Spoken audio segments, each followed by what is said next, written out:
Ni kweli watu hatujakamilika. Ni kweli kuna watu wengine ni wapo ili kutuchokoza kila siku. Ni kweli watu wengine wanauzi kila siku. Lakini jifunze kusamehe, jifunze kuachilia. Kwa sababu usipokuwa na moyo wa kuachilia, huwezi kabisa kuishi katika haya dunia. Kwa sababu kila mahali unapokwenda kuna machukizo. Kwa sababu hiyo, kwa sababu kila mahali kuna machukizo, inabidi uyaishi kama yalivyo.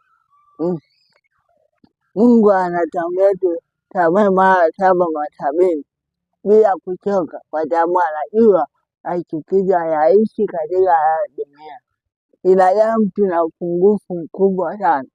Wanaweza kufanya jambo wakaona ni sahihi, kumbe kwa wewe sio sahihi. Inabidi uwe na moyo wa kuachilia katika kila kitu ambacho wanakifanya.